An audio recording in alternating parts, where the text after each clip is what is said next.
Merci beaucoup. Vous me prêtez une capacité de vélocité que mon âge ne m'autorise pas à démontrer.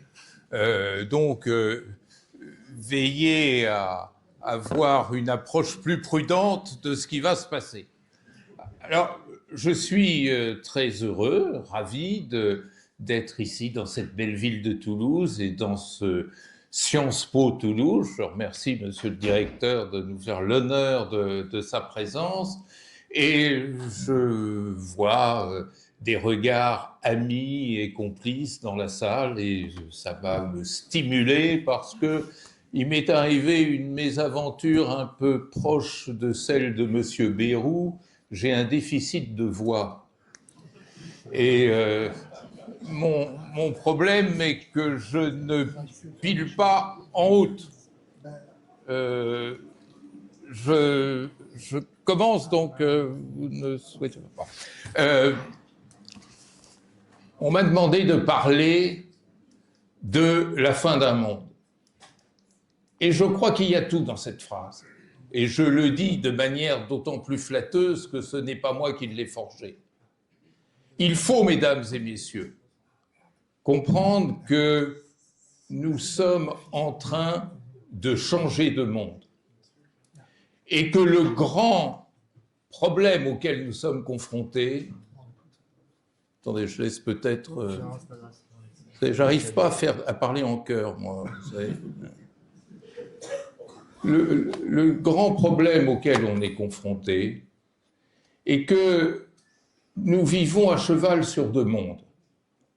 Le monde officiel, le monde institutionnel, le monde de nos princes, qui correspond à une réalité désuète.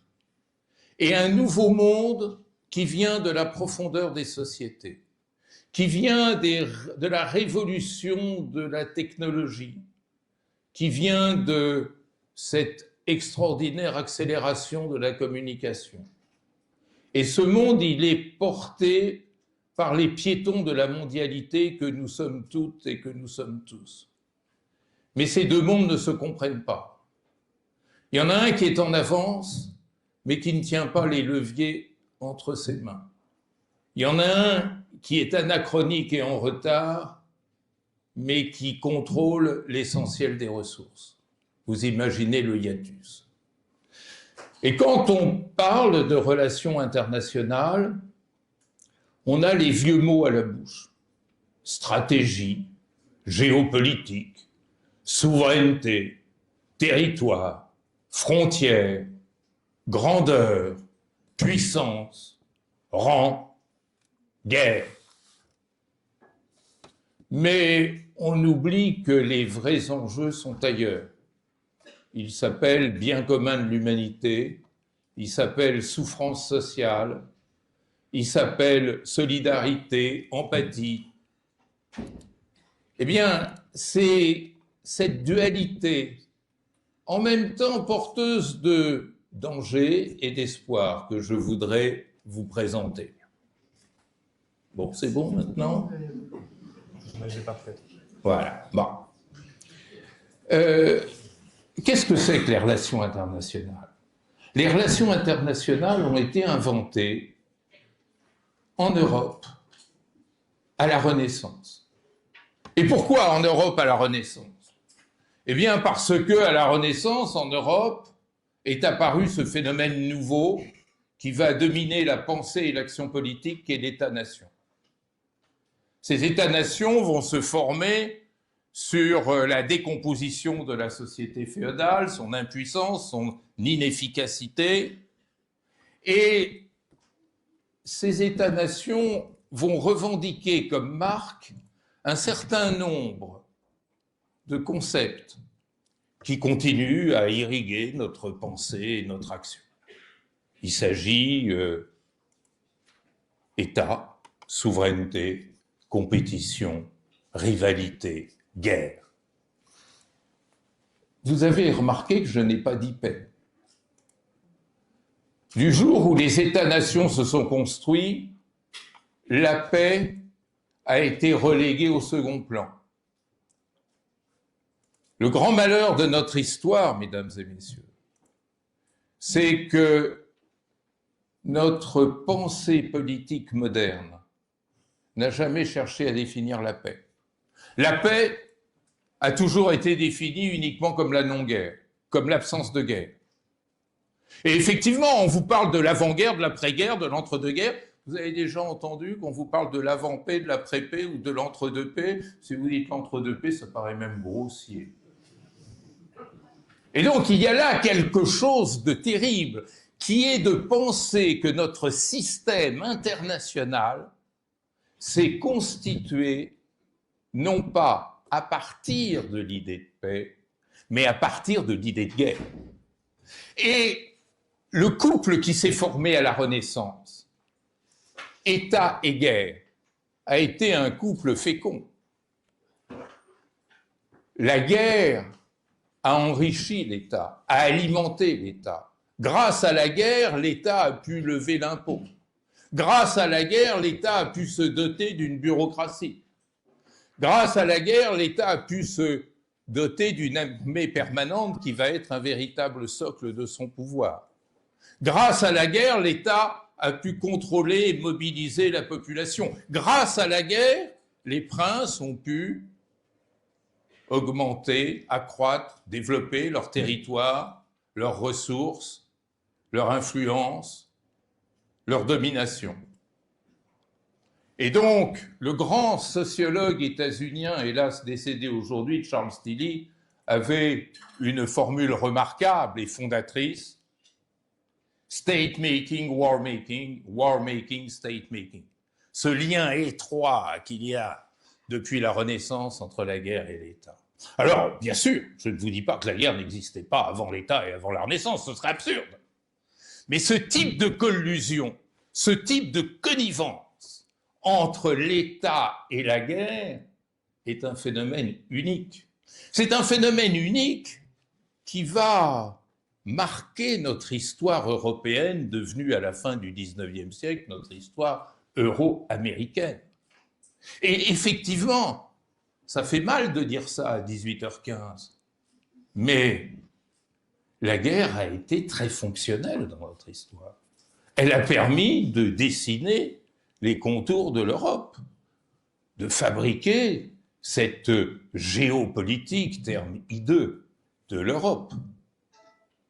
Et c'est vrai que la guerre a été cyniquement et objectivement le grand régulateur des relations internationales. Quand il y avait un différend entre les États, il se faisait la guerre, le plus fort et le plus rusé gagnait sur l'autre, le vainqueur ainsi imposait ses conditions aux vaincus à travers tous ces traités de paix qui ont jalonné notre histoire. Depuis la paix de Westphalie, Nimègue, Ryswick, Aix-la-Chapelle, Utrecht, Rastatt, et j'en passe. Tout ça, c'est effectivement la chronique de notre histoire des relations internationales. Donc il ne faut pas s'étonner que nous soyons les enfants du dieu Mars, que nous ne pensions les relations internationales qu'à travers la guerre. Et j'entendais tout à l'heure qu'on va vous proposer dans quelques semaines une énième conférence sur le bel avenir de la guerre. Oui, c'est dans notre ADN. Et vous savez, un jour, j'étais à Conakry, devant un amphi de Guinéens, et quand je disais ça, un jeune Peul s'est levé et il a dit « Mais attendez, monsieur, vous n'y êtes pas du tout. » Enfin, il ne m'a pas dit comme ça parce qu'il était aimable. Mais chez nous, les Peuls, en langue pulard, il y a un mot pour la paix, et ce mot n'est pas la non-guerre, c'est la santé sociale, la santé du groupe. Voilà une belle leçon qui fait écho au mot arabe salam ou au mot hébreu shalom, qui renvoie aussi à l'idée de santé. Donc il y a aussi une possibilité, j'y reviendrai, d'avoir une vision positive de la paix. Eh bien, cette histoire a fait notre gloire, c'est qu'on apprend aux enfants, vous savez, dès le primaire, Vercingétorix, qui est né sous Louis-Philippe, qui bâtit les Chinois, un soir à 11, vous vous rappelez tout ceci. Ça veut dire que notre inconscient et notre imaginaire, notre narratif, il est guerrier, il n'est pas pacifique, on n'apprend jamais la paix aux enfants, on n'apprend pas les grands noms, les grandes femmes, les grands hommes de la paix, et qui pourtant ont jalonné l'histoire, mais ceux-là sont totalement inconnus. Qui connaît en France l'abbé de Saint-Pierre, qui a pourtant inventé le concept de paix perpétuelle? C'est pas Kant, c'est lui. Kant l'a piqué à l'abbé de Saint-Pierre. Qui parle dans la classe primaire de Nelson Mandela, de Martin Luther King ou du Mahatma Gandhi. Cette inversion est quand même quelque chose de calamiteux. Mais, mesdames et messieurs, à 18h17, je vais vous donner une grande nouvelle. Tout ceci a fonctionné pendant plusieurs siècles, 3 siècles, 4 siècles, pratiquement jusqu'à 1945, eh bien, aujourd'hui, ça ne marche plus. Aujourd'hui, ça ne fonctionne plus. Et aujourd'hui, nous sommes en plein milieu de ce tourbillon que je vous annonçais dans les premiers mots de ma présentation. C'est-à-dire que les guerres sont de plus en plus nombreuses. Depuis 1945, on en compte 500, presque autant qu'entre 1648 et 1945. Vous me direz, c'est normal, il y a plus d'États, donc il y a plus de risques de guerre. Mais enfin, quand même, l'accélération. Vous vous rendez compte, 500 guerres depuis 1945. Jamais les guerres ont été aussi meurtrières. Jamais les guerres ont été aussi destructrices. Jamais les guerres ont été aussi coûteuses. La belle coexistence pacifique, n'oubliez jamais, a fait 36 millions de morts dans le monde. Donc jamais la guerre a été aussi dure, présente, redoutable et coûteuse, et jamais elle n'a été aussi inutile et inefficace. Aujourd'hui, et c'est ça qu'il faut avoir en tête, on ne gagne plus les guerres. D'après les statistiques du Peace Research Institute d'Oslo, grand spécialiste de la question, seuls à peu près 20% des guerres depuis 1945 ont eu un vainqueur. Ce qui veut dire que 80%, comme on dirait en football, match nul. Et quand les guerres sont gagnées, les rares fois que depuis 1945 les guerres ont été gagnées, c'est le plus faible qui a gagné sur le plus fort. Deuxième surprise. Qui a gagné les guerres de décolonisation? Qui a été défait au Vietnam? Qui a été défait en Afghanistan? Qui a été défait en Irak? Qui a été défait en Somalie? Qui a été défait en Algérie? Qui a été défait en Indochine? Qui a été défait aujourd'hui en Ukraine? L'homme qui voulait en 3 jours arriver à Kiev et qui, au bout de 3 ans et demi, ne contrôle que 18% du territoire ukrainien. Ça, c'est quand même un incroyable retournement de l'histoire dont nous n'avons pas suffisamment conscience.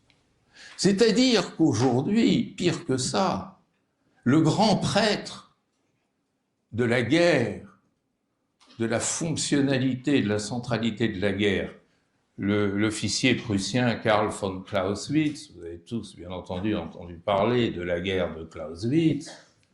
Clausewitz disait 2 choses pour asseoir cette théorie officielle de la guerre.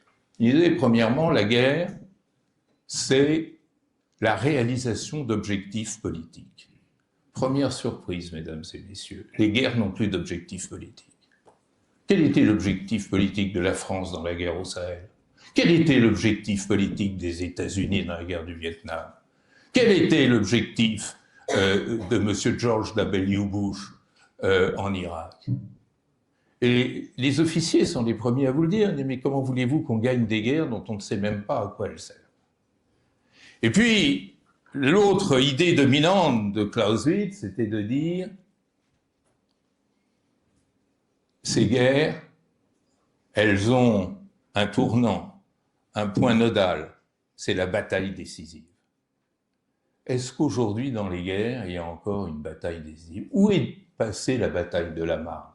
Où est passé Austerlitz? Où est passé Iéna? Où est passé Solferino? Où est passé Sébastopol? Enfin, je ne vais pas passer en vue toutes les stations de métro, mais vous voyez bien qu'il y a là un hiatus. Et un hiatus qui nous coûte cher, parce que s'il n'y a plus de bataille décisive, il y a toujours des morts. On en compte 67 000 à Gaza, et le chiffre juste, c'est largement le double. Alors, cette rupture, ce renversement, cette inversion, nous interroge doublement. D'abord, qu'est-ce que ça signifie? Et d'autre part, comment l'expliquer? Ce que ça signifie, c'est que avec la défonctionnalisation, c'est affreux, mais vous voyez ce que je veux dire, la défonctionnalisation de la guerre, c'est aussi ce concept fétiche de puissance qui est remis en cause. La puissance aujourd'hui est devenue impuissante. Un Premier ministre d'un pays du Proche-Orient dit « Nous allons éradiquer le Hamas ». Ça fait 2 ans que ça dure. Et maintenant, tout le monde est suspendu à savoir ce que le Hamas, qui aurait dû disparaître, va décider en matière de ce plan de paix quelque peu gaguesque que le non moins gaguesque président des États-Unis a présenté. C'est curieux, mais ça me fait penser au général Massu. Celles et ceux de ma génération ont peut-être un vague souvenir du général Massu, qui, à l'occasion de la bataille d'Alger, qui croyait décisive, mais qui ne l'a pas été du tout, disait « Nous allons éradiquer le FLN ». Ben oui, mais demandons-nous pourquoi on ne parvient à éradiquer ni le FLN ni le Hamas. Je ne porte pas de jugement. Je connais les crimes et du FLN et du Hamas. Mais je sais que l'on ne peut pas les éradiquer. Et c'est pas moi qui le dis, c'est l'ancien secrétaire d'État Anthony Blinken qui, en quittant ses fonctions, dit il y a à peu près autant de combattants du Hamas aujourd'hui qu'il y en avait le jour du 7 octobre. Il faut se demander pourquoi. Et derrière l'impuissance de la puissance, derrière cette inefficacité de cette coercition, c'est aussi la crise de l'hégémonie. Il n'y a plus d'hégémone. Les États-Unis, assistant, et j'y reviendrai tout à l'heure, à la chute du mur, ont dit 2 moins 1, ça fait 1, c'est-à-dire on va passer d'un système bipolaire au système unipolaire, et de ce système unipolaire, nous allons être les uniques patrons. C'est d'ailleurs le fantasme de M. Trump. Oui. Or, les malheurs, les vicissitudes de l'hégémonie états-unienne ont commencé précisément avec la chute du mur. C'est-à-dire que 2 moins 1, ça fait 1 partout, sauf en relations internationales où ça fait 0. Et il faut peu à peu s'habituer à ce monde qui n'est plus un monde hégémonique, mais qui est un monde fragmenté, morcelé, d'un monde qui est en train de muter vers l'individualité et l'autonomisation des acteurs. Un monde dans lequel, mesdames et messieurs, on ne sait plus faire la paix, parce que les vieilles idées, puissance, hégémonie, guerre, bataille décisive, ont disparu, donc la paix n'est plus possible. Vous savez à quand remonte la dernière négociation de paix? Aucune et aucun d'entre nous n'était né alors, sauf si quelqu'un se dénonce. La dernière négociation de paix, c'est 1856, le traité de Paris qui a mis fin à la guerre de Crimée de l'époque. Parce que, n'oubliez pas un petit détail, c'est que la paix de Versailles n'a été négociée contre les vainqueurs. qu'il n'y a pas eu de traité de paix à la fin de la Seconde Guerre mondiale, et que tous les simulacres on n'ose même plus dire traité de paix, c'est significatif, d'accords de paix qu'on a vu défiler depuis 1945, ont été des baudruches. L'accord d'Alger, qui en 2015 devait mettre fin à la guerre du Sahel, l'accord d'Arusha, qui devait mettre fin à la guerre civile rwandaise quelques mois avant le génocide éponyme. Mais on pourrait y continuer. L'accord de Doha 2020, dont on se flattait et qui devait définir une paix entre l'Afghanistan et le monde, et ce pays étant le plus isolé et le plus coupé du monde, il n'y a plus de traité de paix. Et non seulement il n'y a plus de traité de paix, mais je vous le dis à 18h29, la paix n'est plus comme jadis, construite à partir de la transaction. Pour vous redonner le moral à la fin, je vous dirai comment on fait la paix. Ce n'est plus par la transaction. Et quand sur TF1, TF2, TF3, TF4, TF5, TF6, TF7 et CNews, on vous dit que Zelensky et Poutine ils finiront par se mettre à table et à régler ça, non. Il y a une solution possible au conflit russo-ukrainien, mais certainement pas par la transaction, parce que les ressorts, comme j'ai essayé de vous le montrer, de cette transaction sont brisés. Alors pourquoi en sommes-nous là ? Il y a 3 raisons. La première raison, qui est extrêmement importante et dont on ne parle presque pas dans les cours, je dis ça pour les étudiants, je dis ça pour taquiner monsieur le directeur, c'est la décolonisation. Vous savez que c'est tout juste si on a le droit d'en parler. Décolonisation, décoloniale, postcoloniale, c'est de l'islamo-gauchisme, c'est du wokisme. Ouh là là. Bon. Il faudrait pourtant regarder la décolonisation en face. Parce que je vous disais tout à l'heure, et c'est extrêmement important. Pour la première fois depuis Adam et Ève, c'est le faible qui a battu le fort. Et on n'a jamais compris pourquoi. Ou on n'a jamais cherché à expliquer pourquoi. Alors je ne prétends pas vous le dire aujourd'hui, mais je voudrais juste soulever un tout petit coin du foie. La guerre de décolonisation a marqué un tournant parce que ce n'était plus une guerre d'État à État. Avant, il y avait des guerres qui n'opposaient pas des États, mais elles étaient extrêmement marginales et elles n'aboutissaient pas. Là, c'est le non-État qui gagne sur l'État. Et pourquoi ? Parce que le non-État avait pour gagner ce produit nouveau et inédit en relations internationales qui s'appelle l'énergie sociale. C'est l'entrée de l'énergie sociale dans les relations internationales. Le canon, il peut tout contre le canon. Mais le canon, il ne peut rien contre l'énergie sociale. On en avait un avant-goût dans notre histoire de France. Déjà, avec les soldats de l'an 2, cette énergie sociale qui, pour la première fois dans l'histoire, se projetait sur le champ de bataille. Rappelez-vous, tremblez ennemis de la France, roi ivre de sang et d'orgueil, le peuple souverain s'avance, tyran descendez au cercueil, la République. Bon.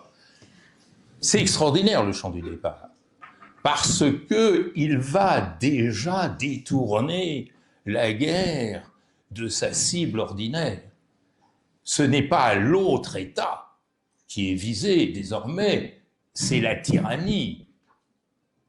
Et cette énergie sociale qui va faire Fleurus et Valmy, elle va complètement chambouler la grammaire des rapports de force.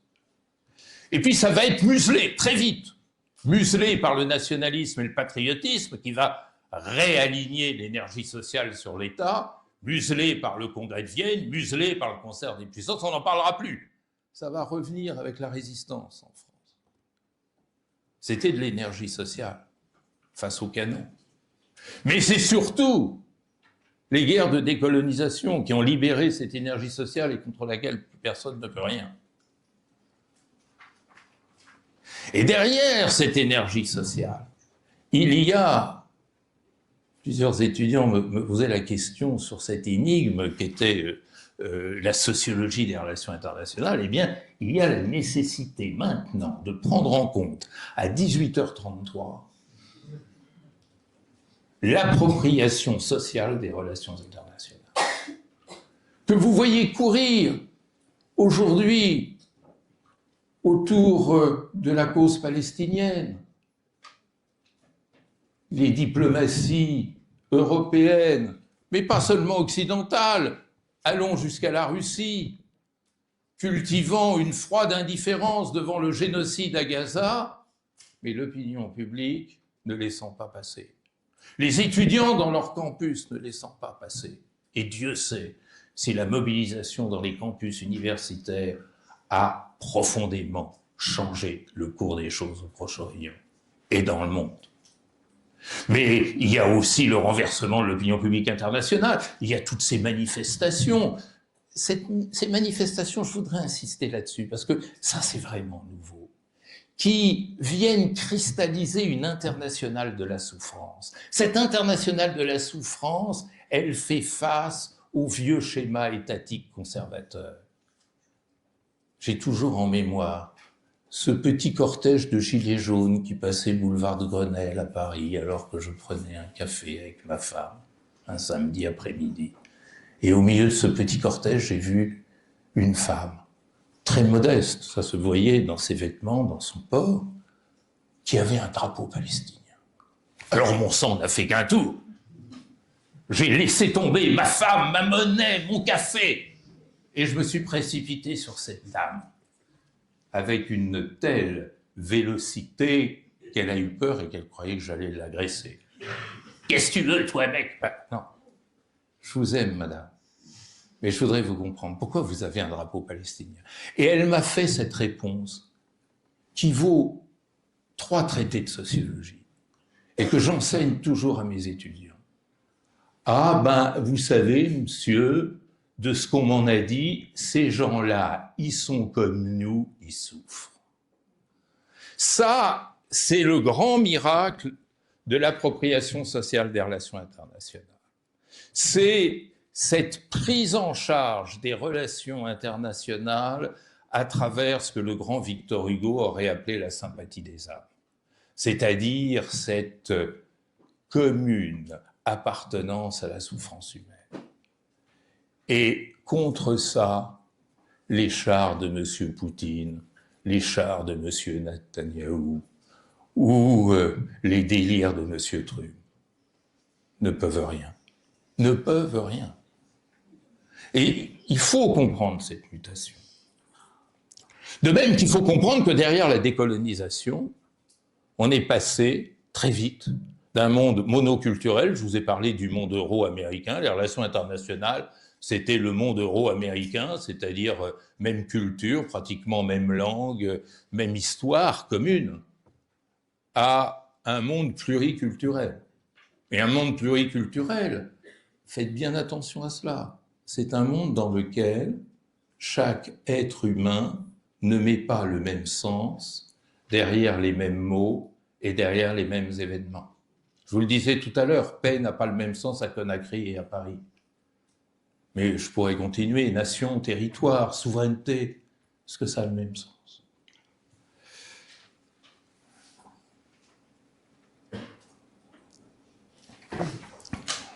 Pardon, mais ça dessèche, tout ça. La deuxième grande rupture qu'il faut avoir en tête, c'est la dépolarisation. La dépolarisation, c'est ce qui s'est produit en 1989, mais pas tant le 9 novembre 1989 qu'un certain 2 décembre 1989, lorsque à La Valette, en rade de La Valette, à Malte, le président des États-Unis de l'époque, George H. Bush, rencontre le président de l'URSS, injustement oublié, Mikhaïl Gorbatchev. Et Mikhaïl Gorbatchev, ce jour-là, dit à Bush, qui en est resté bouche bée, c'est de là que devient l'expression. Ne l'oubliez pas. Ben oui.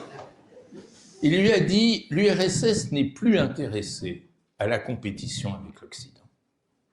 Mais c'est probablement la phrase la plus importante qui ait été prononcée au XXe siècle. Parce qu'on sortait du modèle hobbesien. Gorbatchev, avec une étonnante lucidité, mais aidé, je dirais, par les difficultés économiques rencontrées par une URSS agonisante, avait la prescience qu'on entrait dans un monde où la coopération était plus rentable, plus lucrative que la confrontation et que la compétition. Et ça, c'était une formidable chance pour la paix qu'on n'a pas su saisir. Non, au contraire, on ne change rien, on est les vainqueurs, on va maintenir l'OTAN telle qu'elle a été constituée en 1949, on va maintenir la supériorité de l'Occident, vous savez, cet Occident qui est la race supérieure. Quel aveuglement que l'on doit à un individu dont je me suis toujours demandé ce qu'il fait au Panthéon, M. Jules Ferry, qui a inventé le paradigme des relations internationales le plus odieux qui soit, et qui est en train, nous, de nous enfoncer cette idée qu'on serait supérieur aux autres. Vous savez, moi, je suis un biculturel, donc je suis un intouchable. Hein, et pire que ça, mon père était persan, vous vous rendez compte? Et quand je dînais à table entre mon père et ma mère, je me suis toujours dit, mais alors lui, c'est la race inférieure, et elle, c'est la race supérieure. J'ai rien compris au film. Mais ça continue à structurer nos relations internationales, et je vous le dirai dans un instant, ça nous joue de très, très mauvais tours.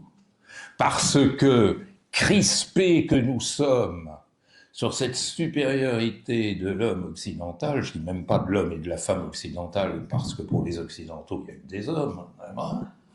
Eh bien, crispés sur cette idée, nous n'avons pas vu grossir et grandir le Sud global. Vous savez, il y a un étudiant gauchiste, pas bon ça, américain, en 1969, qui a inventé le terme de Global South. C'est très intéressant, Sud global. Pourquoi? Il s'appelait Oglesby, monsieur Carl Oglesby. Et qu'est-ce qui a trotté dans sa tête? Quelque chose d'extrêmement intéressant. En 1969, il dit, mais comment ça se fait qu'on ne gagne pas au Vietnam? On est bien plus civilisé, bien plus éduqué, bien plus fort, bien plus puissant, bien plus riche. Pourquoi on ne gagne pas? Et là, Oglesby a dit, peut-être qu'on ne voit pas venir la figure de demain qu'est le Global South. Et donc, vous voyez, ça a trotté dans la tête un peu en négatif de tous les échecs de cet Occident, et surtout que cet Occident a eu la faiblesse de ne jamais analyser et de ne jamais voir. Mais surtout, de cette dépolarisation, il dérive deux phénomènes extrêmement importants. Le premier, c'est que on n'est pas passé d'un monde bipolaire à un monde unipolaire. Unipolaire, ça ne veut rien dire. Le pôle, c'est une faculté d'attraction. S'il y a deux pôles, on est attiré par l'un et l'autre, ne serait-ce que pour se protéger de l'autre. Mais s'il n'y a plus rien en face, rationnellement, on n'a plus intérêt à se laisser attirer. Et donc, cette dépolarisation a inventé un phénomène extrêmement important, que je vous livre cette fois-ci à 18h41. Phénomène très très très important qui est passage d'un monde polarisé à un monde fluide. C'est-à-dire qu'à partir du moment où les deux camps qui se faisaient face ont dépéri, ou plus exactement que l'un a disparu et que l'autre s'est relâché faute d'ennemis visibles, quel était l'optimum de rationalité? Dans un monde bipolaire, l'optimum de rationalité, c'est d'aller chercher protection auprès du plus fort. Et là, il y a un échange de bons procédés. Moi, faible, je demande la protection du plus fort, donc c'est un gain pour moi. Je suis sûr que si ça tourne mal, il y aura plus fort pour me protéger. Mais le plus fort gagne au change, puisque ça lui permet précisément de construire cette hégémonie dont on parlait tout à l'heure. Mais aujourd'hui, ce calcul n'a plus sens. Et effectivement, que voit-on? Ce Sud global qui va peu à peu surfer sur cette disparition des pôles pour jouer de cette fluidité, pour tirer l'optimum d'avantage de cette fluidité. Et pensez-y, c'est très simple. Aujourd'hui, quelle est la bonne formule diplomatique? C'est, pardon d'employer ce terme, je vais vous choquer, mais j'aime bien aussi de temps en temps. C'est ce que j'ai inventé, conceptualisé comme le polyamour diplomatique. L'optimum d'efficacité diplomatique, c'est de changer de partenaire tous les soirs. Et vous avez des vedettes en la matière. Erdogan, le président de la Turquie, MBS, Mohammed Ben Salman, le Premier ministre et prince héritier d'Arabie Saoudite, en sont deux exemples extraordinaires, mais on pourrait citer Narendra Modi, le Premier ministre indien. Alors regardez MBS, c'est absolument extraordinaire. Un jour ou une nuit, comme vous voulez, avec Poutine, le lendemain avec Biden, puis avec Trump, le surlendemain avec Khamenei, puis le jour d'après avec Xi Jinping. Ça veut dire que de plus en plus on construit les relations internationales non pas sur le principe de fidélité qui est celui de l'alliance, mais sur le principe d'aubaine. C'est-à-dire, face à tel dossier, face à tel enjeu, avec qui ai-je intérêt à m'allier? Et ça marche de façon tout à fait remarquable. Les seuls qui n'adhèrent pas à cela, et je suis très inquiet pour eux, c'est-à-dire pour nous, c'est les Occidentaux, qui restent embastillés dans leur OTAN et qui perdent ainsi maintes et maintes occasions de partenariats nouveaux avec l'Inde, avec la Chine, avec le Brésil, avec l'Afrique du Sud. Mais hélas, cet horrible monsieur Poutine, lui a compris l'avantage de répondre à la séduction du polyamour. Et ce qui est préoccupant, c'est qu'il a réussi à transformer ses défaites militaires en victoires diplomatiques, en se tournant vers le Sud global et en disant « Voyez, je suis comme vous, je suis victime de ce qu'il appelle l'Occident collectif. » Et ça a été le plein amour avec les BRICS, avec l'Afrique. Rappelez-vous ce sommet incroyable, Russie-Afrique, en 2023 à Saint-Pétersbourg. Et ça a été tout récemment l'Organisation de coopération de Shanghai. Mais tous ces gens-là ne passent pas d'alliance. Vous savez, j'étais en Chine faire des conférences il y a un an pile.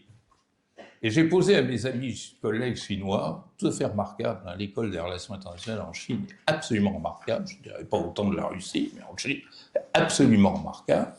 Et je leur ai dit, à tous, je leur ai demandé une trentaine, est-ce que vous considérez que la Chine est l'allié de la Russie, comme on l'entend dans la bouche de M. Delahousse ou de M. Machin, enfin peu importe. Sur 30 interrogés, 29 m'ont dit peu pas du tout. Et ils m'ont dit cette chose que je vous dis à 47, qui est extrêmement importante. C'est la clé des relations internationales. Vous dites, mais comment voulez-vous qu'on soit allié de la Russie alors qu'il n'y a même pas de mot en chinois pour dire alliance? C'est extrêmement profond. Il y a des mots, ils nous disent, pour dire connivence, pour dire coopération, pour dire échange de bons procédés. Alliance, qui vient du latin legare, c'est-à-dire unir, ficeler, c'est une histoire qui est la nôtre. Hein. Je vous renvoie à l'histoire de la Ligue d'Augsbourg, enfin, il y a beaucoup de choses comme ça, qui n'existe pas. Dire la Chine, si vous connaissez l'histoire de la Chine, multimillénaire, la Chine n'a jamais été alliée à personne, si vous avez remarqué. Fait réfléchir, ça. Et puis, la troisième rupture, c'est la mondialisation. Alors, la mondialisation, tout le monde en parle, personne ne sait ce que c'est. C'est absolument incroyable. Vous savez, d'ailleurs, je dis à mes amis étudiantes et étudiants, quand on a envie de coller un étudiant, parce qu'on en a marre, on lui donne comme sujet « Définissez la mondialisation » et on sait que c'est reparti pour septembre. Hein, si vous tiens. Et c'est normal.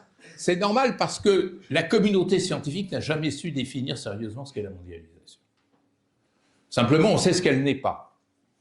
C'est-à-dire toutes ces facilités. La mondialisation n'est pas un phénomène économique. C'est complètement faux de dire ça. C'est très réducteur. Les opérateurs économiques se sont saisis de la mondialisation, mais la mondialisation a une origine infiniment plus profonde que l'économie. C'est le changement technologique, c'est la communication, c'est en même temps l'abolition du temps et de la distance, qui étaient les deux bases du vieux système international. Donc c'est une révolution profonde. Et c'est une révolution profonde qu'on sait mal encore conceptualiser, mais dont on connaît les trois principaux symptômes.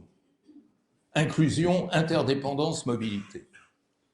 Inclusion, ça veut dire quoi? Pour la première fois depuis Adam et Ève, et croyez-moi, je n'étais pas né à l'époque, pour la première fois depuis Adam et Ève, tous les humains sont dans le même bateau.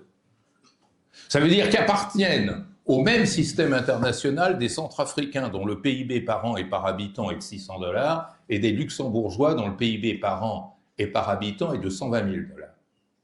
Et vous comprenez qu'il y a un problème. Et vous comprenez à 18h49 quelque chose de fondamental, à savoir que du fait de la mondialisation, les enjeux sociaux deviennent plus déterminants que les enjeux stratégiques. Et ça, on ne veut pas le voir. Le deuxième symptôme de la mondialisation, c'est l'interdépendance. Tout le monde dépend de tout le monde et réciproquement. Ce qui veut dire que le faible continue à dépendre du fort, mais que de plus en plus, le fort dépend du faible. Ce qui explique en partie les problèmes rencontrés par l'hégémonie aujourd'hui.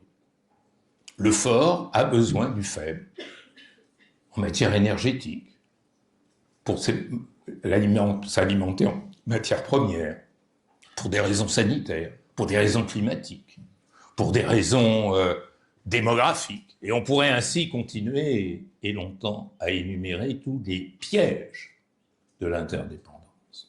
Mais interdépendance, figurez-vous, je me suis posé la question, j'ai tout de suite passé un coup de fil à M. de la Palisse, et je lui ai dit, M. de la Palisse, est-ce que l'interdépendance, ce ne serait pas le contraire de la souveraineté? Ah, il m'a dit, quelle belle la palissade. Et effectivement, le mot souveraineté ne veut plus rien dire aujourd'hui. Ceux qui en parlent, ils en parlent démagogiquement, pour séduire. Et ça, c'est du coup quelque chose qui bouleverse profondément les relations internationales. Et puis le troisième élément, c'est que la mondialisation, c'est la mobilité généralisée. Notre système international était fixiste, statique. Vous savez que État et statisme, c'est la même racine. Il était territorial, il avait des frontières. Aujourd'hui, tout est dans le mouvement. Quelles que soient les sottises qu'on peut entendre sur l'immigration, bah oui, le migrant est l'avenir du monde. Nous sommes dans un monde de mobilité. Et on ne sait pas gérer la mobilité. On sait gérer la territorialité, le fixisme, les frontières, la ligne bleue des Vosges, etc. On ne sait pas gérer la mobilité. On dépense des milliards d'euros, l'Union européenne dépense des milliards d'euros pour arrêter les migrants, pas un centime pour penser la manière dont la migration, si elle est bien gouvernée, peut nous enrichir. Dans tous les sens du terme, enrichir. Alors, vous voyez toutes ces contradictions, toutes ces apories. Je termine en disant, le résultat de tout ça, c'est que la puissance est brinque-ballée, malmenée. Je me suis amusé à trouver, vous le trouverez dans mon futur bouquin, dont je ne vous dis pas trop pour que vous l'achetiez quand même, 6 types de puissance.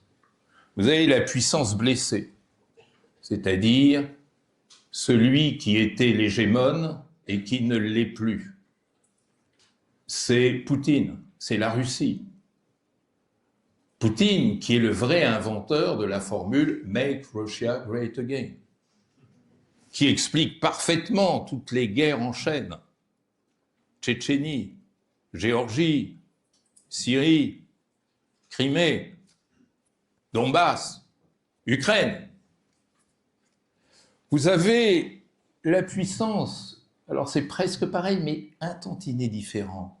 Non pas blessée, parce qu'elle n'a pas eu à matériellement en souffrir, mais humiliée. C'est les États-Unis. Il ne faut pas oublier que l'humiliation a fini par toucher le continent états-unien. Pourquoi ? Parce que, par une mauvaise analyse de la mondialisation, une analyse néolibérale, l'école de Chicago, les États-Unis ont pensé qu'en inventant la mondialisation, ils vont accomplir l'unipolarité et contrôler le monde. Et les classes moyennes américaines ont un réveil douloureux. Ils se sont aperçus que la mondialisation, dont ils se croyaient les auteurs, a davantage profité à la Chine et aux puissances émergentes. D'où cette rétraction nationaliste, souverainiste, protectionniste, suprémaciste, trumpiste des États-Unis. Et d'où l'idée de Trump de copier Poutine en disant « Make America Great Again ». D'où la connivence extraordinaire entre ces deux personnages. Ils s'aiment, vous savez. Ils s'aiment profondément. Gardez cette image sur le tarmac d'Anchorage d'un Trump qui, voyant arriver Poutine, s'est mis à applaudir. Moi, le jour où j'applaudirai Poutine, ce sera que mon Parkinson sera vraiment très avancé. Vous avez ensuite un troisième type qui est la puissance nostalgique. C'est-à-dire ceux qui savent très bien qu'ils sont plus puissants, mais qui rêvent du temps où ils l'étaient encore. Ça, c'est la France. C'est la puissance météo. Si vous regardez la météo sur France 2, à 8h moins 5, vous avez 2 minutes sur l'Hexagone et 5 minutes sur toutes les confettis d'Empire. Ah, le temps qui fera demain, Saint-Pierre-et-Miquelon, de la pluie. Puis regardez la Nouvelle-Calédonie, Wallis et Futuna et Mayotte. Ce désir de montrer au monde qu'on a encore un empire. Voilà. Moi, j'aime bien, je trouve que c'est un bon sketch du caveau de la République, donc je le regarde toujours avec bonheur, ça commence à être un petit peu fatigant. Mais la puissance nostalgique fait commettre des erreurs, dont l'avatar le plus connu est, bien entendu, la France-Afrique, avec tous les risques, et les échecs, et les humiliations, comme par exemple face au Niger en 2023. Vous avez ensuite la puissance asymétrique. Ça, c'est Israël. C'est-à-dire ces États qui considèrent qu'avoir plus de puissance que le voisin garantit à l'éternité sa sécurité. Et quand la puissance ne marche pas, eh ben on s'arrange pour sortir un peu plus de puissance. Et ça fait le désastre que nous connaissons sans pour autant parvenir à un résultat. C'est ça qu'il faut remarquer et tous les dangers qu'il y a avec. Vous avez les puissances marginalisées, c'est-à-dire ces États qui ont compté dans l'histoire, mais qui n'ont plus moyen de s'exprimer. Et qui le font soit à travers des leaders charismatiques, je pense au Brésil de Lula ou à l'Afrique du Sud de Nelson Mandela, soit en jouant de leur position stratégique, je pense par exemple à l'Arabie Saoudite. Mais à chaque fois, c'est une puissance qui est davantage d'illustration que d'action. Et puis vous avez la dernière des puissances, enfin la dernière, peut-être est-ce la première justement, que j'appellerais l'harmonie autocentrée. Vous voyez la Chine qui arrive. C'est-à-dire la Chine est le seul pays du monde qui ait compris le parti qu'elle pouvait tirer de la mondialisation. En disant, mais pourquoi bon ? Pourquoi, bon Dieu, chercher à dominer le monde? Il suffit de se mettre au milieu de la mondialisation pour en tirer tous les bénéfices. Alors, c'est pas de la philanthropie, c'est de l'égocentrisme. Une mondialisation bien gérée qui vous permet de maximiser ses profits. C'est pour ça que je parlais de l'harmonie, vieux concept confucéen, donc qui passe facilement dans la pensée chinoise, cette harmonie auto-centrée. Alors vous comprenez que de ce choc des puissances, eh bien, il risque de ne jamais sortir la paix. Alors la paix, elle arrive à 18h57, 58, c'est-à-dire 2 minutes avant la fin. Qu'est-ce que c'est alors la paix? Si tout ça ne marche plus, eh bien, il faut revenir avant Hobbes, avant la Renaissance, et trouver un personnage que vous devriez inviter, qui est Aristote. Oui, il se déplace avec difficulté, mais si vous savez le séduire, il viendra. Et Aristote, vous savez, moi je l'ai redécouvert en écrivant mon livre sur l'art de la paix. Cet homme est formidable. Je crois qu'il n'y a pas eu mieux depuis Aristote. Où il a dit 2 choses sur la paix. Il a dit la paix, d'abord, c'est indissociable du bonheur. Moi, j'aime bien qu'on réintroduise le bonheur en sciences politiques. Ça, il l'a dit dans l'éthique à Nicomaque. Mais il a surtout dit dans la politique d'Aristote que, à la base de la paix, il y a l'idée de coexistence. C'est ça la vraie paix, c'est la coexistence. Et à tel point que pour Aristote, l'art de la politique, c'est assurer la coexistence entre individus différents. Faire de la différence une richesse et non la source d'une crainte. Et ce qui est vrai dans la cité l'est dans le monde. La paix dans le monde, c'est la coexistence entre cités différentes, non pas dans l'idée d'abolir les différences, mais au contraire de les renforcer pour les rendre complémentaires. Voilà la paix. Et qu'est-ce que c'est que la pratique de la coexistence? La pratique de la coexistence, c'est enfin inventer le multilatéralisme, qui n'existe toujours pas, car l'ONU n'est pas un multilatéralisme, ce n'est rien d'autre qu'un concert de puissances, il ne faut pas l'oublier, un vrai multilatéralisme paritaire qui repose sur les 2 principes fondamentaux de la coexistence, à savoir le respect de l'autre et le gain de l'altérité. Je respecte l'autre, je respecte ses différences, et je fais de cette altérité qui dérive des différences la base même de mon propre enrichissement. Vous savez, j'ai toujours dit que l'homme de paix typique, c'est Picasso. Le jour où il a découvert un masque Fang du Gabon, qui a dit c'est aussi beau que la Joconde, il le porte à André Lotte, qui dit « Oh non, c'est plus beau que la Joconde ». Ces gens étaient des gens de paix parce qu'ils ont compris que l'autre pouvait être meilleur que moi et que moi, je gagnerais en apprenant de l'autre. Eh bien, traduire ça en Ukraine et en Palestine, ça veut dire qu'il n'y a pas de paix possible dans ces 2 lieux autrement qu'en créant une vraie coexistence. Qu'Israël reconnaisse un État palestinien, le respecte. Et que, bien entendu, ça vaille réciprocité. Et que M. Poutine reconnaisse les Ukrainiens, au lieu de dire bon, c'est que des sous russes. Enfin, vous entendez sous, c'est pas sous. Enfin, bon. Eh bien, voilà le programme d'avenir. Et c'est la raison pour laquelle je vous disais, la transaction n'a plus rien à voir avec la paix. On ne transige pas avec la reconnaissance. On ne la conditionne pas. La reconnaissance, c'est le collectif qui se met en marche. Et c'est la raison pour laquelle, sur l'Ukraine, moi j'appelle de mes voeux une nouvelle conférence d'Helsinki, un Helsinki 2, pour construire la coexistence en Europe. Voilà, je vous remercie.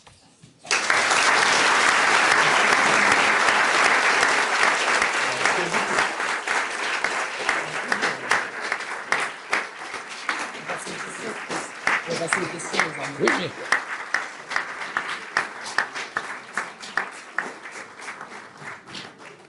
Merci pour ce geste amical de reconnaissance et d'altérité. Je suis très sensible.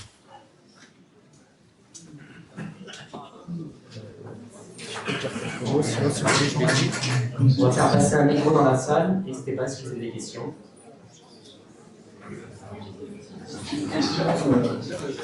Alors, on rappelle que essayez de parler de façon aussi compréhensible que possible, puisque derrière, c'est une caricature.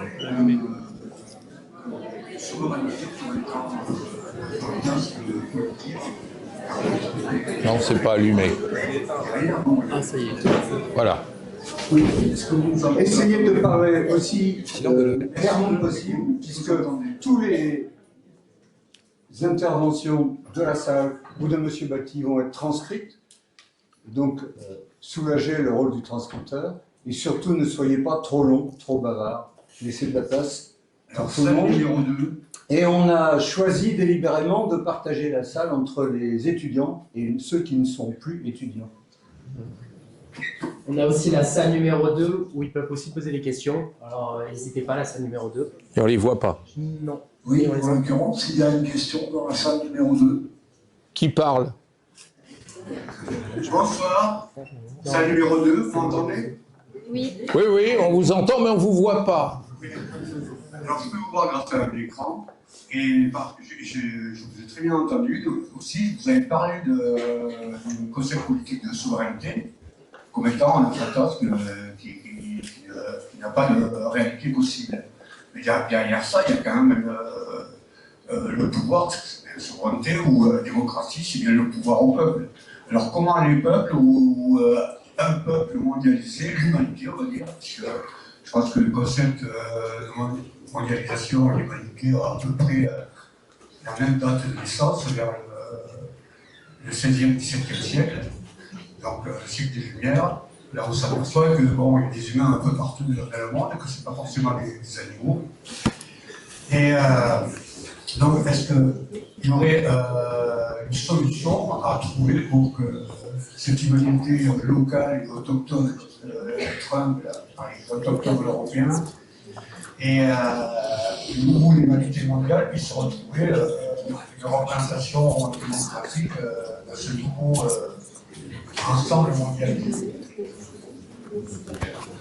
Oui, alors, qu'il n'y ait pas de malentendu entre nous, il faut distinguer la souveraineté des États de la souveraineté nationale et de la souveraineté populaire.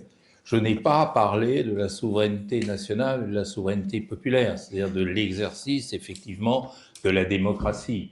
Quand on parle de souveraineté des États, c'est au sens internationaliste, c'est-à-dire tel que défini par Jean Bodin au XVIe siècle, au XVIe siècle, pardon, 1576, les Sidif de la République, c'est la première définition qui donne de la souveraineté des États. Il parlait de la souveraineté des princes à ce moment-là, d'ailleurs pas des États, et il disait c'est une puissance ultime qui n'est précédée ni par plus grand, ni par plus petit, ni par égal de soi. Et c'est ça qui est en train de tomber. Hein. Et je me situais dans ce discours et dans cette grammaire internationaliste. Pas du tout par rapport au thème de la souveraineté nationale et de la démocratie, qui est une autre problématique. Vous savez, ça c'est un grand problème en sciences sociales, c'est que souvent le même concept désigne des réalités, des objets totalement différents. Et là, en l'espèce, souveraineté est polysémique, mais que ce soit clair, je ne parlais que de la souveraineté des États.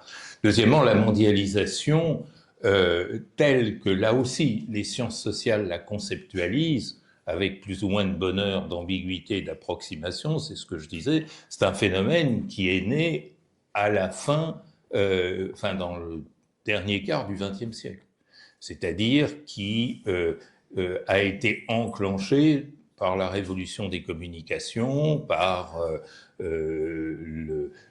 cette interdépendance qui s'est construite, qui n'a rien à voir avec l'idée de mondialité, pour reprendre le terme d'Édouard Glissant, et qui renvoie à un discours sur l'humanité. C'est encore autre chose, donc qui n'est pas là de malentendu entre nous. Alors, vous avez raison, il faut à partir de là, si on accepte ce principe de dépassement de la souveraineté et de mondialisation au sens moderne du terme, définir des institutions adéquates. Et je disais très brièvement tout à l'heure que, contrairement à ce qu'on croit, on n'a pas vraiment inventé le multilatéralisme. Il n'existe pas le multilatéralisme, puisqu'il reste hypothéqué par ce concert de puissance qui est incarné par le Conseil de sécurité, et qui fait que le Conseil de sécurité n'a jamais réussi à établir la paix quelque part. Il faut aussi se demander pourquoi. Alors, comment construire ce multilatéralisme? Il ne peut être construit que sur la base de la parité, ce qui impliquerait la disparition du droit de veto et de cette concertation de puissance dont je parlais tout à l'heure. Il ne peut être construit qu'en intégrant tous les acteurs de la mondialité, et aujourd'hui les États ne sont plus les acteurs exclusifs de la mondialité. L'un des grands échecs du pseudo-multilatéralisme, en tout cas du système onusien, c'est de ne faire pratiquement aucune place aux acteurs non étatiques dans un monde où les acteurs non étatiques sont de plus en plus importants. Ça, c'est un deuxième élément.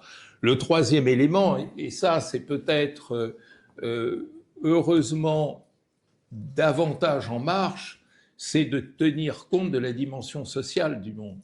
Et là, je dis que c'est davantage en marche grâce à un très grand monsieur qui était Kofi Annan et qui disait le multilatéralisme du Conseil de sécurité, ça marche pas, je pourrais jamais l'apprivoiser, donc je vais le contourner par le multilatéralisme social.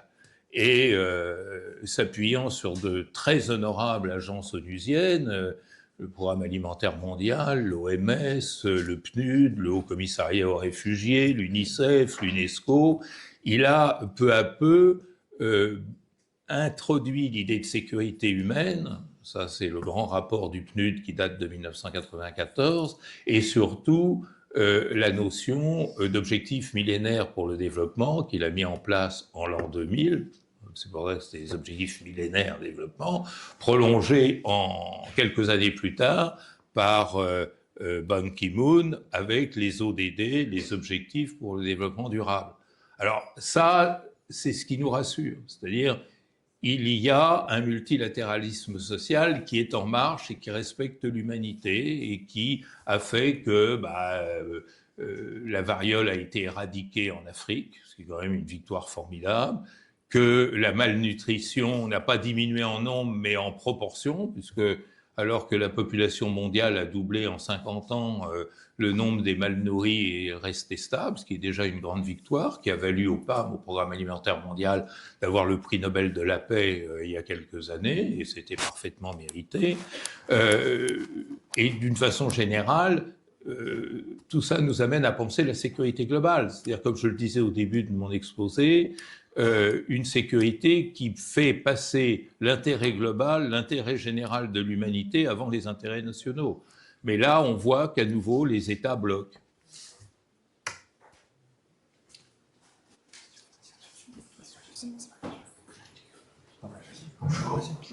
Une question brève. Je vous vois pas. La distance encore. Votre réflexion sur rapport au Théodore Zelkin. Je pensais par exemple à un livre comme Les plaisirs cachés de la vie.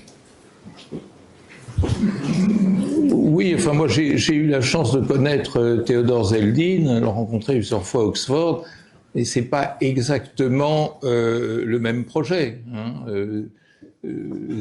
Zeldin travaille davantage sur les cultures des sociétés que sur les relations internationales.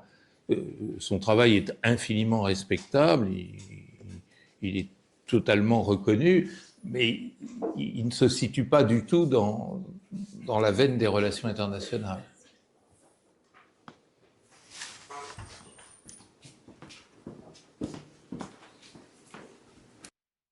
Bonsoir, merci pour votre intervention. Donc, je suis enseignant à Toulouse au lycée Auxerre. J'avais une question sur votre typologie des puissances que je trouve très intéressante. Mais quelle place vous donnez à des pays comme les pays scandinaves, Suisse ou l'Allemagne, qui ont une forme de retenue, voire de neutralité, où il y a aussi des opinions publiques dynamiques, des ONG, etc.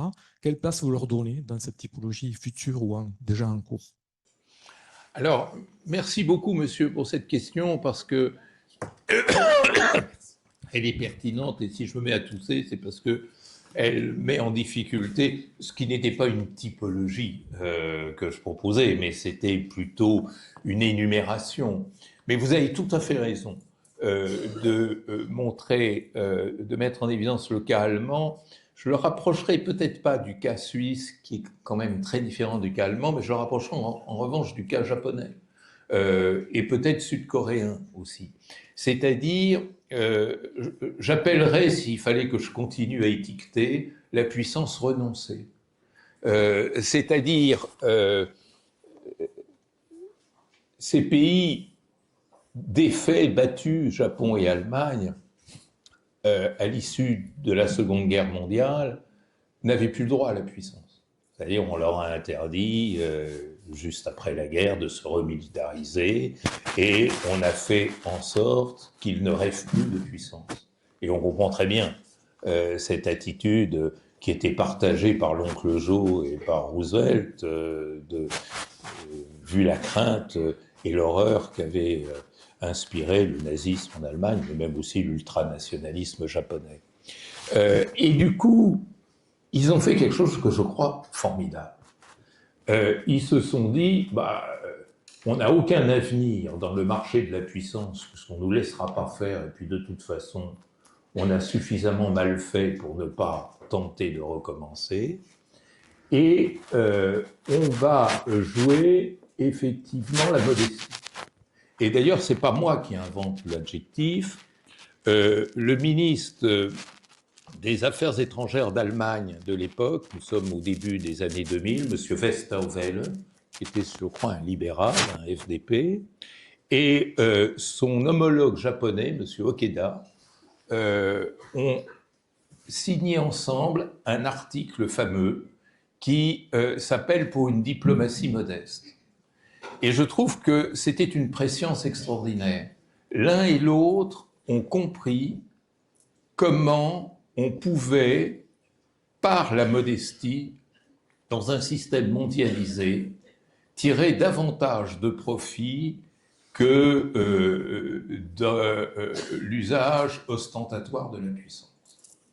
Et effectivement, la manière dont ils ont pu, par cette puissance renoncée ou cette puissance modeste, interagir avec la Chine, et vous savez que contrairement à l'idée répandue, le Japon et la Chine sont en situation d'interdépendance très très forte, justement au nom de ce silence sur la puissance, en quelque sorte. Vous savez que la Chine est le premier partenaire commercial du Japon, il ne faut pas l'oublier. Ils ont réussi, alors peut-être est-ce en train maintenant de tanguer un peu, mais ils ont réussi à se reconstituer une puissance commerciale et une puissance économique bien supérieure à ceux, vous voyez, suivez mon regard, qui ont joué de la musculation politico-militaire. Et ça, c'est très intéressant. Et je crois qu'effectivement, dans une diplomatie interdépendante, la modestie est une vertu. Parce que, face à un Sud global, lorsque vous donnez dans les rotomontades, vous faites peur. Alors, si on n'était pas enregistré, je vous donnerai un exemple. Non, avec les temps qui courent, on est plus libre aujourd'hui de dire ce que l'on pouvait dire il y a encore quelques années. Oui, bonjour. Bonjour. Ah oui, pardon. Merci pour votre conférence, c'était très intéressant. Bon, il y a quand même une énorme impasse. On pourrait penser que le principal objectif, la principale priorité des relations internationales, de la géopolitique, serait d'intégrer tout ce qu'on appelle le non-humain. Plusieurs chercheurs travaillent dans cette direction. Et pourquoi une telle impasse de votre part aujourd'hui sur cette question-là? Sur la question d'intégrer le non-humain. Qu'est-ce que vous appelez le non-humain? La biodiversité, les animaux, le climat, l'eau. Oh! Certains pensent que c'est la gestion de ces questions-là qui sont susceptibles de construire une paix. Mais c'est au contraire au centre de la problématique de la survie de l'humanité. Et quand je vous parlais de sécurité globale en terminant mon exposé, c'était exactement à cela que je pensais. Alors là, il y a un malentendu qui est probablement imputable à mon élocution, mais on est... Vous savez, il y a un auteur que j'aurais pu vous citer juste après Aristote, c'est un sociologue algérien du 5e siècle qui s'appelle Saint-Augustin. Et Saint-Augustin a eu cette phrase extraordinaire, il dit « La vraie paix, c'est que chacun puisse manger à sa faim et que tout le monde puisse consommer de l'eau pure. » C'est-à-dire que moi, je ne vois pas, je réfute complètement la dichotomie entre l'humain et la nature. La dichotomie, s'il y a une dichotomie, c'est entre l'humain et le politique, c'est entre l'humain et la puissance, parce que je crois que la puissance est intrinsèquement inhumaine. Mais entre l'humain et la nature, mais c'est la même chose. Je vois pas. Alors, j'en ai pas parlé parce que vous vous rendez compte, si j'avais parlé de tout ça, on prenait le petit déjeuner ensemble. Hein. Mais pour moi, ça va de soi. Le grand enjeu, c'est la sécurité globale. Je vous ai parlé de la sécurité humaine, mais la sécurité humaine, le PNUD le rapport de 94, ça, je l'ai cité, et d'une voix audible. C'est ça. C'est exactement ça. Les objectifs millénaires pour le développement, c'est exactement ça. L'objectif pour le développement durable, c'est exactement ça. Alors là, j'avoue que je ne vous comprends pas. Mais je prendrai un Lexomil en rentrant. Oui. 2 secondes. D'ailleurs, s'il y a des étudiants qui ont des questions, franchement, n'hésitez pas. Ah oui. Il y a une étudiante avant moi, l'étudiante.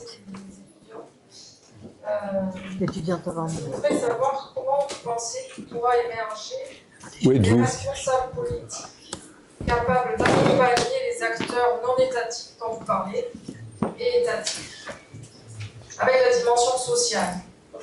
Exactement ce que je disais tout à l'heure. Tout ils vont sortir. Alors, vous avez mis... 65 ans, je m'inquiète, je me dis, tout vont-ils venir? Oui, vous êtes beaucoup plus jeune que moi.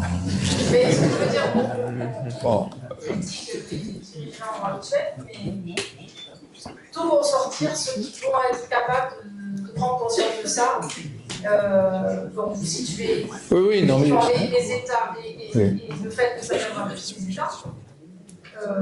Voilà, donc si vous avez une réponse... Non, mais madame, vous avez totalement raison, et c'est le problème. Je crois avoir commencé là-dessus, c'est-à-dire cette espèce d'énorme hiatus qu'il y a entre les princes qui nous gouvernent et la réalité du monde actuel tel que je l'ai décrite. Et ça, ce fossé, c'est quand même quelque chose de grave. Pourquoi y a-t-il ce hiatus? Parce que les politiques ont peur qu'en introduisant ces dimensions sociales dans leur politique, ils perdent de la ressource. Qu'en associant les acteurs non étatiques, ils perdent ce qu'on appelle ce domaine réservé, ce monopole sur la définition de la politique étrangère. Conserver à tout prix ce monopole, c'est leur priorité, et donc ça crée un cercle vicieux, c'est-à-dire à mesure que ces acteurs non étatiques s'affirment, on fait tout pour les marginaliser. Allez, des étudiants, effectivement. Bonsoir. Vous m'entendez? Oui. Si je vous ai bien compris, je vous laisse me corriger si ce n'est pas le cas, on serait plus capable de faire la paix parce que nous ne sommes pas capables de regarder en face la décolonisation. Et donc, pour vous, par quoi est-ce que ça passerait de regarder en face la décolonisation? Vous avez évoqué notamment l'enseignement. Est-ce que vous pensez à à des actions concrètes là-dessus. Des actions concrètes pour? Pour regarder en face la décolonisation. Ah oui. Alors, entendons-nous bien, qu'il n'y ait pas de malentendu, la décolonisation est un des paramètres, c'est bien entendu pas le seul, hein, que les choses soient claires. Alors, comment la prendre en compte, cette décolonisation? Je crois que ça passe d'abord par le démantèlement de cette vision hiérarchique que l'on a sur le monde. C'est-à-dire cette idée qu'on entend encore couramment, que nous, on sait mieux, on connaît mieux, on est plus éduqués.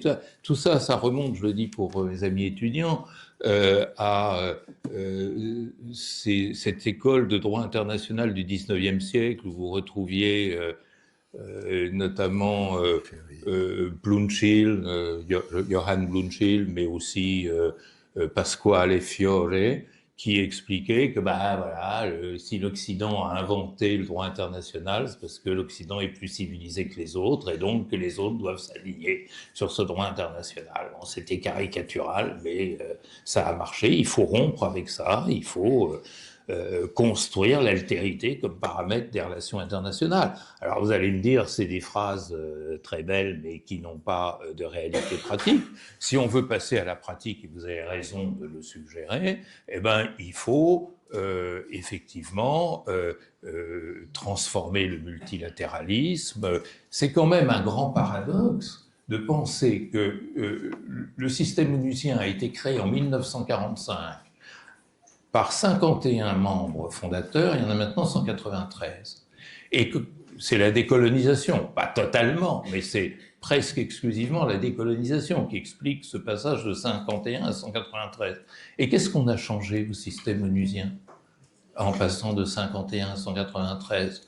On est passé de 11 membres à 15 membres du Conseil de sécurité, ça n'a pas forcément bénéficié au Sud, d'ailleurs, qui, sauf l'ambiguïté du statut de la Chine, n'est pas représenté par un droit de veto et un statut de membre permanent. On a créé la CNUSED et le PNUD, qui sont deux très belles institutions, j'en conviens parfaitement. Enfin, ça fait quand même petit, hein. Et peut-être faut-il penser à entrer autrement que sur le mode protestataire dans cette énorme bataille des normes qui va marquer ce siècle et les siècles qui vont suivre. Toutes les normes, autant commerciales que techniques, les normes ISO, toutes les normes ont été définies par l'euro-américain.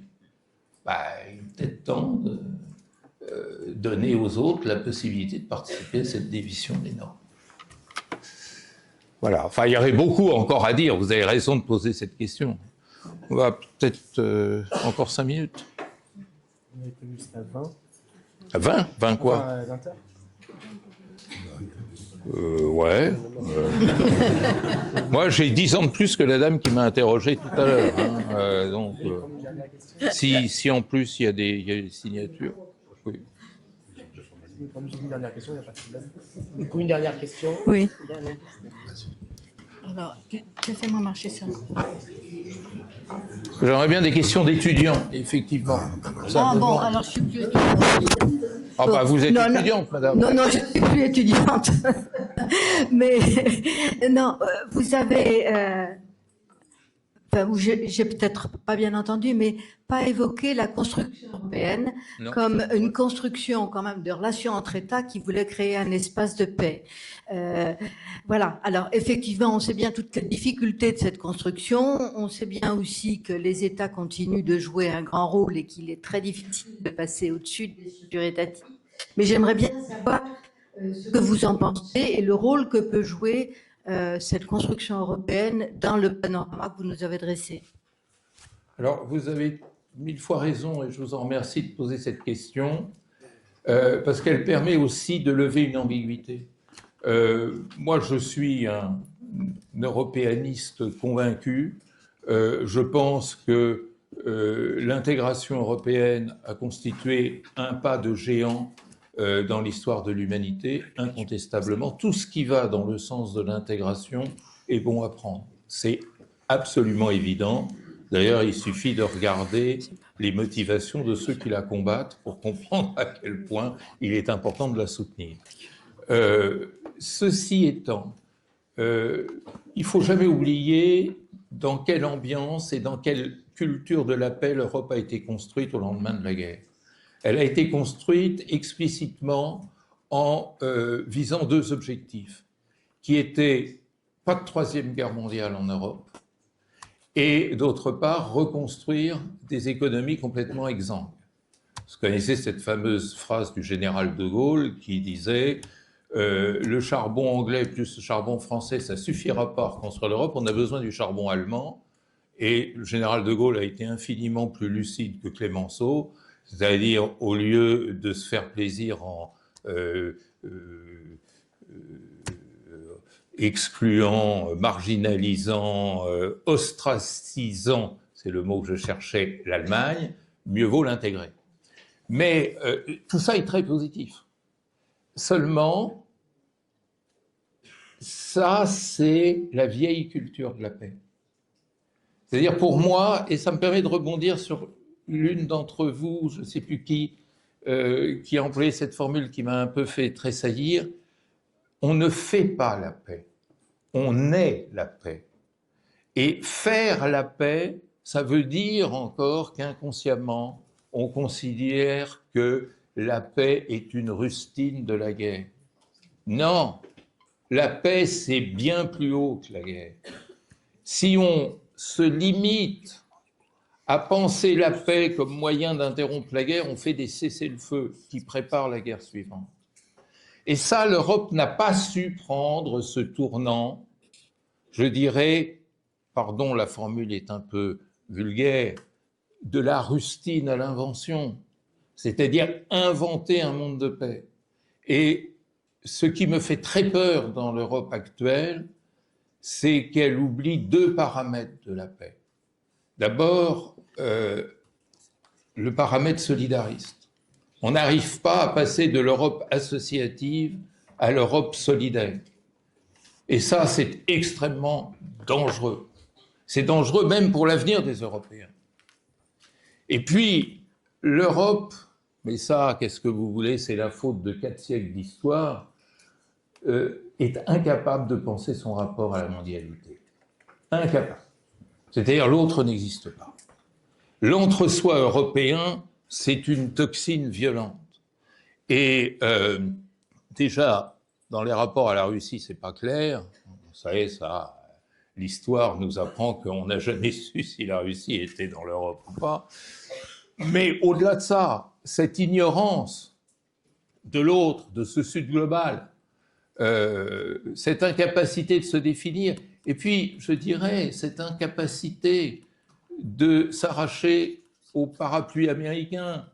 Les États-Unis, et M. Trump en particulier, considèrent que maintenant, ça ne sert à rien de protéger l'Europe, puisque ça coûte cher et ça ne rapporte rien, ça ne leur permet plus d'entretenir leur hégémonie comme dans le temps. Donc les États-Unis, c'est fini, ils ne vont plus protéger. Mais qu'est-ce que j'ai été malade le jour où j'ai entendu ce monsieur, secrétaire général de l'OTAN, monsieur Rutte, appeler Trump « daddy ». Ben, j'ai vidé tous les tubes de l'Exomil qui me restaient. Enfin, c'est épouvantable. Ça prouve la cécité, l'incompréhension. Ou Madame von der Leyen qui va courir derrière monsieur Trump dans un golf écossais. Non mais attendez, c'est fini ça. Moi, j'ai été très heureux. C'est formidable ce que l'Europe, moi, m'a apporté, et notamment cette incroyable coopération que j'ai avec les universités allemandes qui m'a vraiment transformé. Hein. Mon meilleur ami, mon meilleur collaborateur en sciences politiques, c'est le professeur Dirk Bergschlosser de Marbourg. On s'entend comme larron en foire. Hein. Et tout ça, ça a été très bien, mais maintenant, qu'est-ce que c'est ? Voilà. Donc, il faut qu'elle pense la paix aussi.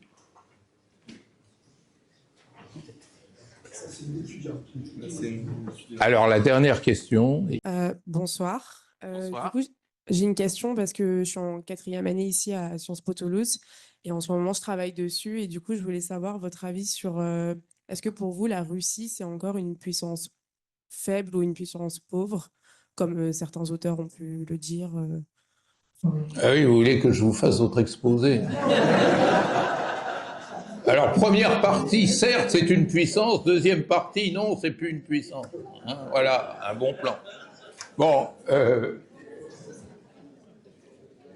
je disais tout à l'heure que c'est une puissance blessée. C'est-à-dire que dans sa trajectoire, la Russie, URSS à l'époque, était une puissance telle que le concept internationaliste de puissance l'a répertorié. Bon. Alors, il y aurait une très longue histoire à faire. Le concept de puissance a commencé à être ébranlé du temps de la bipolarité en disant « mais attendez, est-ce que la puissance, c'est uniquement la capacité militaire ?» Et là, on s'est dit, hein, c'est plus compliqué que ça, il y a aussi le paramètre économique, le paramètre commercial, le paramètre technologique, le paramètre de l'influence, le soft power, etc. Et dans tous ces domaines, la Russie, elle faisait très pâle, enfin l'URSS même, faisait très pâle figure. Mais il y a une autre dimension que vous devez mettre dans votre exposé, qui est la puissance réputationnelle. C'est-à-dire qu'en relation internationale, la puissance, c'est aussi un concept subjectif. C'est-à-dire ce qui importe, c'est pas d'être puissant, c'est d'être perçu comme puissant. Et ça, c'est un très grand problème. Alors, il y a eu des sondages. Hein. L'Institut Bertelsmann a fait un sondage très intéressant. Qui percevez-vous comme puissance? Et on voit que les États-Unis, ça décline, que l'URSS, on n'en parle plus, et que la Chine, ça grimpe. Hein. En gros, c'est ça. Et effectivement, Poutine a parfaitement compris le parti qu'il pouvait en tirer. C'est-à-dire qu'il a fait de « Make Russia Great Again » son emblème, sa marque sur le marché politique. Alors vous allez me dire, marché politique en Russie, les élections, c'est pas vraiment ça, mais quand même, il y a une opinion publique avec laquelle il faut vivre, hein, et dont il faut s'alimenter, et finalement, ça a marché, ce genre de choses. C'est-à-dire que Poutine a réussi à consolider son pouvoir en s'appuyant sur la reconstruction nationaliste d'une image de la puissance russe. Je dis bien d'une image de la puissance russe. Le problème, c'est que l'image, elle a assez bien marché après la Tchétchénie, la Géorgie, même la Syrie, etc., la Crimée, même le Donbass, mais le conflit russo-ukrainien a montré que l'armée russe était zéro. Il ne faut quand même pas oublier ce genre de choses. Et que des mamouchkas ukrainiennes octogénaires, c'est-à-dire pour un coup plus âgées que moi, réussissaient à planter les chars russes en mettant des pelotes de laine dans leur carburateur. C'est une image extraordinaire, ce genre de choses. Puis on a vu que la chaîne de commandement de l'armée russe, ça marchait pas. Puis on a vu que les équipements n'étaient pas adaptés. Puis on a vu que même la théorie, la doctrine stratégique russe n'était pas du tout adaptée. Donc tout ça a fait flancher la dimension réputationnelle de la puissance russe.